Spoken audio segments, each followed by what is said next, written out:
ಜೀವನದಲ್ಲಿ ನನ್ನ ಕೈಲಿ ಏನು ಮಾಡೋಕ್ಕಾಗ್ತಿಲ್ಲ, ಸಿಕ್ಕಾಕೊಂಡ್ಬಿಟ್ಟಿದ್ದೀನಿ ಅಂತ ಅನಿಸ್ತಾ ಇದೆಯಾ? ಕೆಲವೊಮ್ಮೆ ಜೀವನದಲ್ಲಿ ನಾವು ಒಂದು ಹಂತಕ್ಕೆ ಬಂದು ನಿಂತು ಬಿಡ್ತೀವಿ. ಮುಂದೆ ಏನು ಮಾಡಬೇಕು, ಯಾವ ದಾರಿ ಹಿಡಿಬೇಕು, ನನ್ನ ಜೀವನ ಎಲ್ಲಿಗೆ ಹೋಗ್ತಾ ಇದೆ ಎಂಬ ಪ್ರಶ್ನೆಗಳು ಮನಸ್ಸನ್ನ ಕಾಡ್ತಾ ಇರುತ್ತೆ. ನಿಮಗೂ ಹೀಗೆ ಅನಿಸ್ತಿದ್ರೆ ಈ ವಿಡಿಯೋ ನಿಮಗೋಸ್ಕರ. ನಿಮ್ಮ ಜೀವನದಲ್ಲಿ ಮೊದಲನೇದಾಗಿ ಮಾಡಬೇಕಾಗಿರುವಂಥ ಕೆಲಸ ಇತರರೊಂದಿಗೆ ಹೋಲಿಕೆಯನ್ನು ಮಾಡೋದನ್ನು ನಿಲ್ಲಿಸಬೇಕು.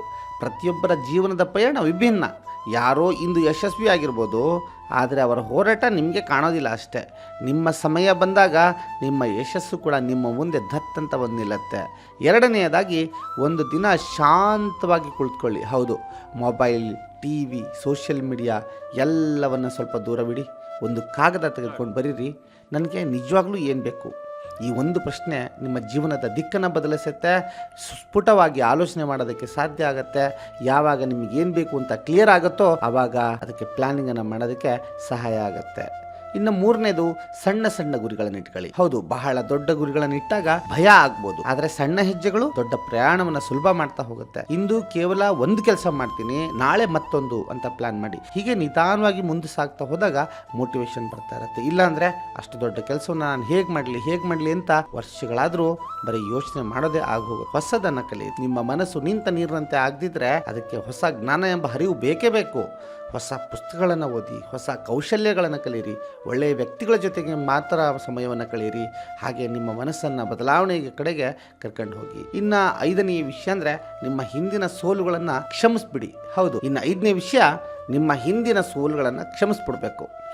ಮುಂದಿನ ಭವಿಷ್ಯದ ಬಗ್ಗೆ ಯೋಚನೆ ಮಾಡದೆ ಕೇವಲ ಭೂತಕಾಲದಲ್ಲೇ ಸಿಕ್ಕಾಕೊಂಡ್ಬಿಟ್ಟಿರ್ತಾರೆ ಕೆಲವರು. ಒಂದು ತಪ್ಪು, ಒಂದು ಸೋಲು, ಒಂದು ನಿರ್ಧಾರ, ಅದನ್ನು ಮರೆತು ಮುಂದೆ ನಡಿಬೇಕು. ಹಿಂದಿನ ತಪ್ಪುಗಳನ್ನು ನಿಮ್ಮ ಕಥೆಯ ಒಂದು ಪುಟ ಮಾತ್ರ ಆಗಿರಬೇಕು, ಸಂಪೂರ್ಣ ಪುಸ್ತಕ ಆಗಿರಬಾರ್ದು.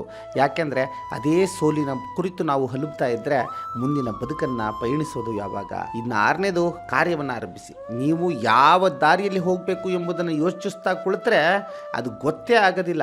ನಡೆಯೋದಕ್ಕೆ ಆರಂಭ ಮಾಡಿ, ಆವಾಗ ಮಾತ್ರ ದಾರಿ ಕಾಣುತ್ತೆ.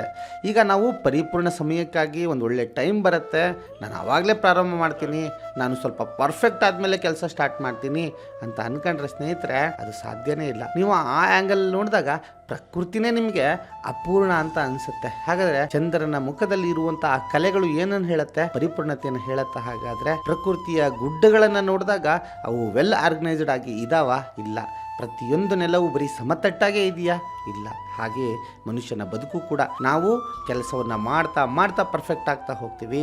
ಹಾಗಾಗಿ ನಾವು ಕೆಲಸವನ್ನು ಆರಂಭ ಮಾಡೇ ಬಿಡಬೇಕು. ಸ್ನೇಹಿತರೆ, ಕೊನೆಯ ಸಂದೇಶ, ನಿಮ್ಮ ಜೀವನದಲ್ಲಿ ಸಿಕ್ಕಾಕೊಂಡಿದ್ದೀರಿ ಅಂದರೆ ಅದು ನಿಮ್ಮ ಕಥೆಯ ಅಂತ್ಯ ಅಲ್ಲ, ಬಹುಶಃ ಅದು ನಿಮ್ಮ ಹೊಸ ಅಧ್ಯಾಯದ ಆರಂಭ ಆಗಿರಬಹುದು.